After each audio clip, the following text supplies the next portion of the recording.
All right, I have a couple of movies to report on. First movie I went to this week was on my honorable mention list for 2023 summer movies that I was looking forward to seeing, and it did not disappoint. The movie is The Blackening. And listen, this movie, I thought it rocked. I mean, first of all, I went to a 9 p.m. showing on Juneteenth, and it was spectacular. I don't think anyone was fully sober in the theater except for yours truly, which made for an even better experience. The Blackening is basically a stand-up of a bunch of horror movies, like Scary Movie, like The Happening, like all those, The Conjuring, all that. It is with a near all black cast. And what is great about the movie is, I guess not too unlike Scream, the characters are all aware that they're in a horror movie. You get some really great chemistry between these characters. I really liked Sinqua Walls' character of Namdi, who is this really good-looking stud who is trying to get back together with his ex in the movie. She's played by Antoinette Robertson. There's a great sort of chemistry between them. Ex Mayo plays Shanika. She's got some of the best comic timing in the movie. And then Jermaine Fowler is Clifton. And if you've seen the preview, he's the kind of nerdy, semi-Urkel one who apparently voted for Trump twice. The movie's just hilarious. It's wall-to-wall comic hijinks, great dialogue, very funny stuff. There's not a lot of great sophistication in terms of who the characters are, but great dynamic, great chemistry. And, it's surprisingly scary at times.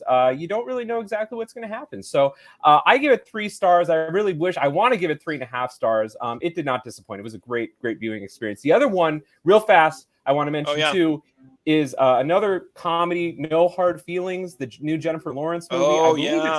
I believe, did either of you guys see it? No. Okay, I just saw it yesterday. And also, really good movie. Very funny. Jennifer Lawrence, I believe this is her first straight comedy.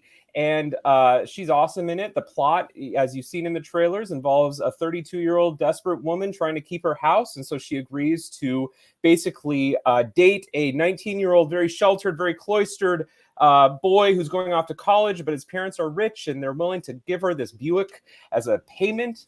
And it's a funny movie. I mean, it's got some great chemistry between the two leads, some really good dialogue in it. I think the movie a little sex in it.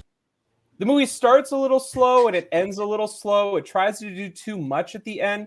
But listen, I mean, I also watched the Ozu movie Floating Weeds this week, which is also about a 19-year-old man who is set up under false pretenses with a woman.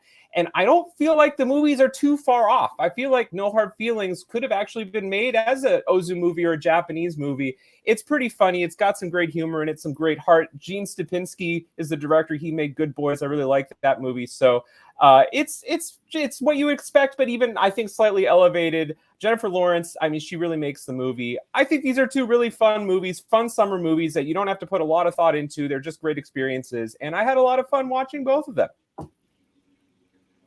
Nice. I have no interest in seeing Blackening. It's got like an 87% on Rotten Tomatoes. It's very funny. Yeah, it's from the director of Fantastic Four and Ride Along and like a host of just terrible movies. Tom and Jerry, Barbershop, Taxi. This is exactly the movie that we want to go see. I didn't give it 3 stars for its direction. I gave it 3 stars for the great chemistry of the cast and for the setup and for all the hilarity that ensues. It's a very funny movie. The audience had a great time watching. We all had a great time watching it. It was fun. Give it a chance. Let the public decide. And they have decided, actually. All right. And it made like no money, right? Well, I mean, the movie we reviewed last week also made no money, and you loved it. So it's money. 30 million is a lot. I think that's more money than Elemental made. Blackening made $6 million on opening weekend. Oh, okay. Well, it's niche.